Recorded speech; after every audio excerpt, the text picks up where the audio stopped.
दोस्तों, स्वयंभू एंटरटेनमेंट के नाम से ये जो इंडियन कॉमिक्स पब्लिशिंग कंपनी है, इससे आप सभी लोग भली भांति परिचित हैं। ये वो कंपनी है जिसने भारतीय कॉमिक्स बाज़ार में लगभग 2 साल पहले पदार्पण किया और तब से लेकर अब तक लगातार अच्छी कॉमिक्स देने का सिलसिला जारी रखा है। मैं ये कहूँगा कि इन्होंने जो क्वालिटी को लेकर जो भी मापदंड होते हैं, कुछ अच्छे मापदंड इन्होंने सेट करे हैं, चाहे वो कहानी की बात हो, आर्टवर्क की बात हो, प्रेजेंटेशन की बात हो या पेपर क्वालिटी की बात हो। एक ओवरऑल जो एक्सपीरियंस होता है कॉमिक्स रीडिंग का, वो उन्होंने एक अच्छा अनुभव अभी तक पाठकों को दिया है। तो इनकी जो नवीनतम प्रस्तुति है अभी सतयुग पार्ट 3, ये फिलहाल मेरे हाथों में है। सतयुग पार्ट 3 द कर्स्ड लैंड, एक शापित भूमि की एक कहानी है। मैंने इसकी पढ़ाई फिलहाल कर ली है और आज का ये जो वीडियो है इसी को लेकर डेडिकेटेड है। इसी के बारे में आज मैं कुछ बातें आपके साथ शेयर करूंगा। नमस्कार दोस्तों, मेरा नाम है धीरेन्द्र और आप देख रहे हैं कॉमिक्स एनिमल।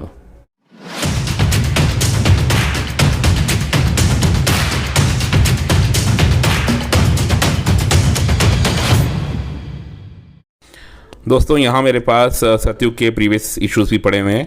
सतयुग पार्ट 1 हिंदी, सतयुग पार्ट 2 हिंदी एंड देन सतयुग पार्ट 2 इंग्लिश वेरिएंट। बट यहाँ आज मैं बात करूँगा सतयुग पार्ट 3 की। और इसकी टीम के बारे में बात करने से पहले आप देख लीजिए इसका शानदार कवर आर्ट। तो ये बनाया है कायो पिगाडो और रेनन लेनो की जोड़ी ने। बहुत ही शानदार काम किया है, बहुत ही अच्छा काम हुआ पड़ा है। और श्रुदीप मेनन इसके राइटर हैं एंड आई एम श्योर ये उनके लिए बड़ी खुशी की बात होगी, क्योंकि एक सप्ताह के दौरान ही उनके लिखे हुए 2 टाइटल्स प्रकाशित हो चुके हैं। दूसरा टाइटल उनका बुलसाई पब्लिकेशन के लिए जो उन्होंने ड्रैकुला पार्ट 2 बनाया वो है। चलिए आर्टवर्क की अगर हम बात करें तो कायो पिगाडो का आर्टवर्क है जिसमें कलरिंग की है ब्री सूजन ने। एक अहम भूमिका रही है यहाँ पे रविराज आहूजा जी की इस सीरीज़ को सक्सेसफुल बनाने में, क्योंकि उनकी लेटरिंग बहुत शानदार रही है अब तक। साथ ही उन्होंने एडिटिंग और पेज डिज़ाइन का काम भी देखा है इस कॉमिक्स में। और जैसे कि आप देख पा रहे हैं बाकी और लोगों के नाम भी दिए हैं टीम के। ये एक इंटरेस्टिंग फ्रेम लगा मुझे और जैसे जैसे वीडियो आगे बढ़ेगा आप समझेंगे क्यों स्पेशल है ये फ्रेम। दोस्तों, कहानी के बारे में जहाँ तक मैं अगर बात करूँ तो जो ये सेंट्रल कैरेक्टर है सतयुग, ये जो सुपर हीरो है जिसके इर्द गिर्द ये पूरी सीरीज़ बुनी गई है, इसके बारे में आप लोग भली भांति परिचित होंगे। ये सतयुग नाम का जो सुपर हीरो है ये एक्चुअल में 2 पर्सनालिटीज़ का मिश्रण है, सत्या और युगांत कपूर। अब इनके पीछे की कहानी क्या है वो जानने के लिए आप मेरे द्वारा किए गए पिछले 2 रिव्यू वीडियोस देख सकते हैं। इस सीरीज़ के ऊपर जो मैंने किए हैं मेरे चैनल पर आपको मिल जाएंगे, थोड़ा सा सर्च करेंगे तो। मैं यहाँ पे आपको फिलहाल सतयुग पार्ट 3 की कहानी के बारे में थोड़ा सा बताना चाहता हूँ।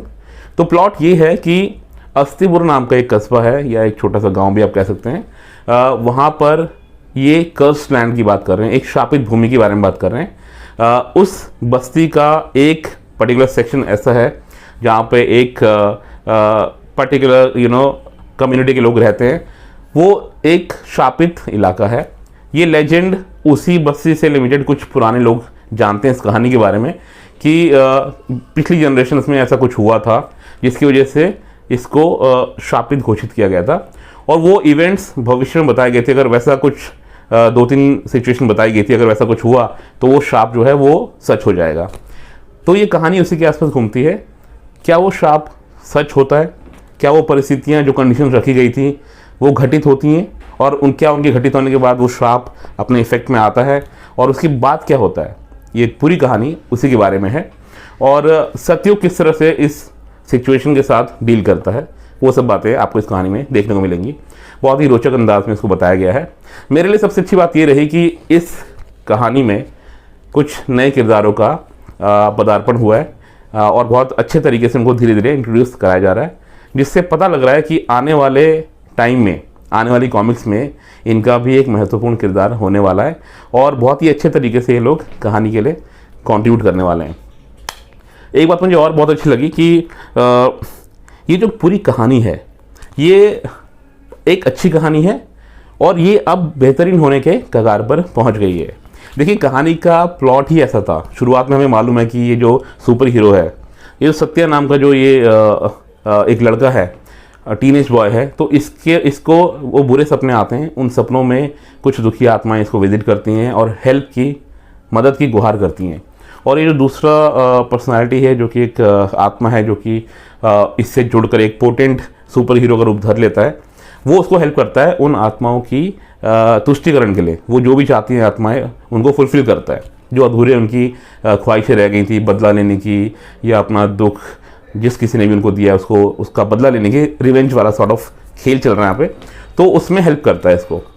तो ये कहानी कुछ इस तरह बुनी गई थी कि इसमें दिखाया जाना जरूरी था कि सतयुग का 3-4 केसेस ऐसे वो सॉल्व करता है जहाँ पे वो 3-4 दुखियारी आत्माओं को उन न्याय दिलवाने में हेल्प करता है, क्योंकि उसके बाद ही असली कहानी ने शुरू होना है, जो कि आई थिंक सतयुग पार्ट 3 तक आके रुक जाएगा, वो जो एक रेगुलर स्टोरी लाइन चल रही है।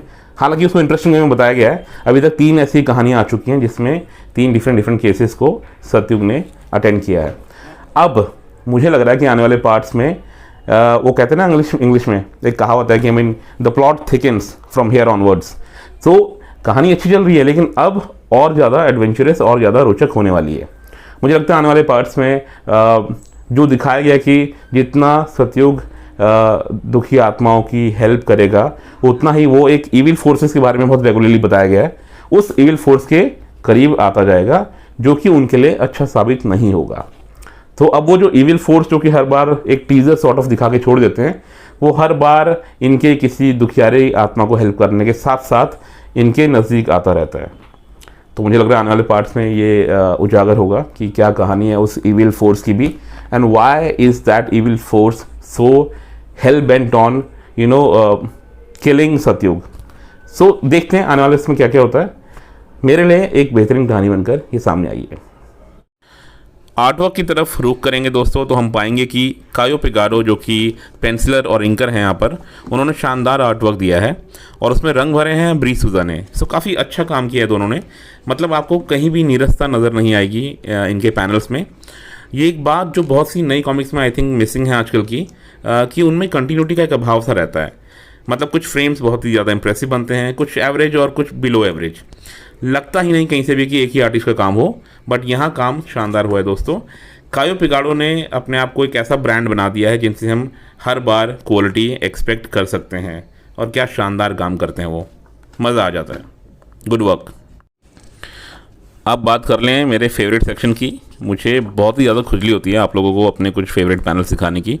सो आइए देखिए, पहला पैनल जो मैं आपको यहाँ दिखा रहा हूँ ये सतयुग का एंट्री सीन है, एंट्री शॉट है, जहाँ पे कुछ गुंडे बदमाश पत्ते खेल रहे होते हैं। तो उनकी टेबल पे वो क्रैश लैंड करता है और हीरोइक अंदाज में उसका जो लैंडिंग पोज है आप देखिए, आपको काफ़ी मार्वल डीसी के सुपर हीरोज़ की याद दिलाएगा।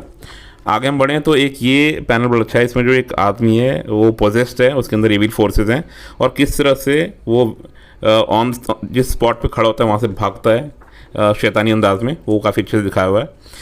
ये जो फ्रेम आप यहाँ देख रहे हैं दोस्तों, ये आपको हॉलीवुड मूवी घोस्ट राइडर की याद दिलाएगा।